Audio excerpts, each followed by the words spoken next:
Hi, my name is Sam. This is Dog Sci, and this article video post is Not Even Once.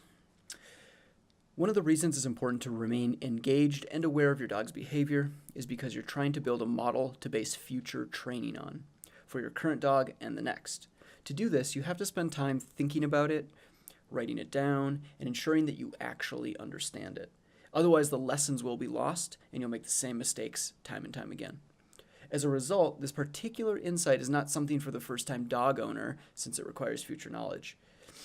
The insight is the ideal strategy behind all dog training should be to mitigate issues before they even arise. You need to know where certain behaviors lead and either avoid them or control them to ensure your dog behaves properly.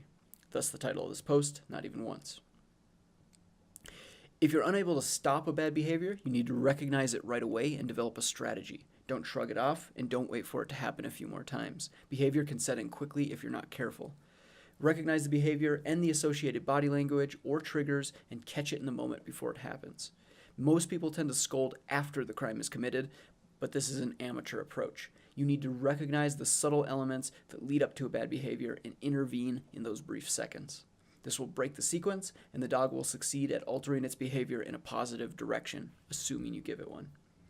Unfortunately, this is hard to do as a first-time dog owner or a dog owner that didn't pay close attention the first time around. You'll make mistakes and be forced to deal with the fallout, but that's perfectly natural. There are numerous little behaviors that my dog Ellie does that I should have stopped earlier on had I known. Many of them seemed innocuous or even kind of cute at the time, but actually led to behaviors that weren't ideal later on.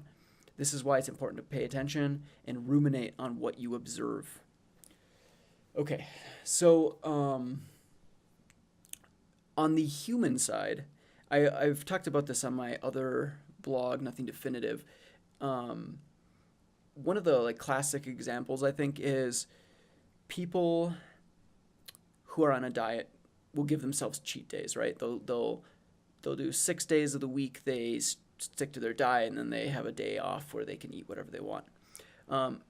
Depending on your person, maybe that's fine. But I think in a way that is kind of a stupid strategy because you have this incredibly strong, you've developed this really long history of not controlling yourself, of eating whatever you want.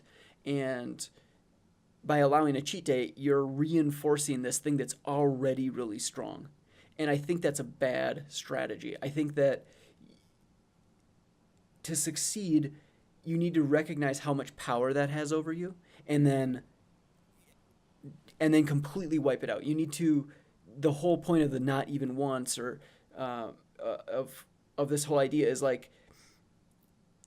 you need to make a certain amount of headway and develop this other territory first, right? This other space in your life where you don't deviate from it so that you can build it up and make it this really strong foundation. And then once that's formed, maybe a year later or something, then you can start to have cheat days because that other territory that you wanted to escape because it was bad for your health or you were doing bad things or you weren't just happy over there or something, that starts to crumble and fall away because you've moved foundations. And it's okay then to have a cheat day here and there because you can safely do it without reinforcing this structure. I feel like even though it sounds like 6 days a week you're tearing it down and 1 day a week you're rebuilding it back up, it sounds like, well, over time it should still work out. But I don't know if that's the case. Maybe it does, but you're really extending the timeline, which means the probability of you failing catastrophically and returning to your old ways shoots up super high. And plus, I think also that when you have a strong structure on this one side, even if you cheat just that 1 day per week, you end up, it's so much easier to reinforce that. It's fresh in your mind, just that 1 day, and boom, you can rebuild everything that you tore down over the last 6 days. Whereas I think the reverse of that is that there's this murky territory you haven't developed yet that you want to get there, and you're making it, it's so much easier to discard that and throw it away because you don't have all these connections that you've formed over years and years of reinforcing this other behavior.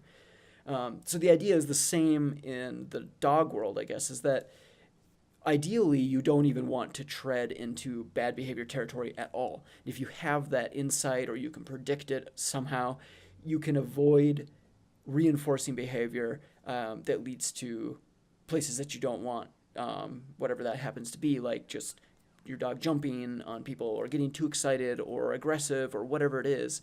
So ideally, it's that you put up a wall and you don't even get there in the first place. But that's pretty unrealistic. You're going to make mistakes and you're not going to be able to predict everything.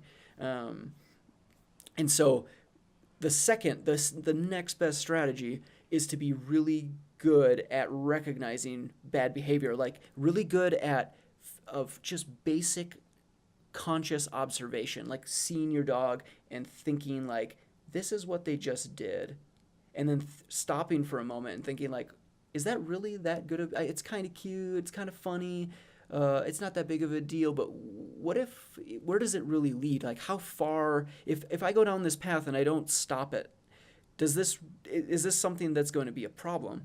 And sometimes it's not, but other times little things.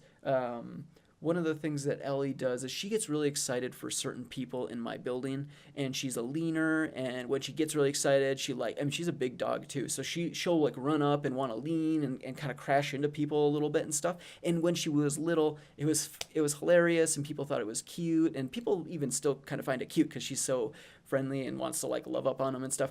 But not everyone likes it. Sometimes it's annoying. Sometimes she's not in control because she's so excited, and I've allowed it so many times. Like that's a little thing that, had I known that, I wish in a way I could go back and find a better middle ground there, where she needs to, when she needs to sit first and look at me, then she can kind of go up, or maybe there's a way she can be excited and run up but not crash into them or lean into them too much, or something. There's something there that I could have done, but I've now allowed myself to go down this path. So yeah, that's like that's the whole idea. Hopefully, I conveyed that properly. Yeah, I guess that's all I got. Thanks for listening. I'll hopefully do another one of these soon. Consider subscribing. I've got a bunch more content that I've written out, but I haven't turned into videos, so that's coming up here. Yeah, thanks for watching. Thanks. See ya.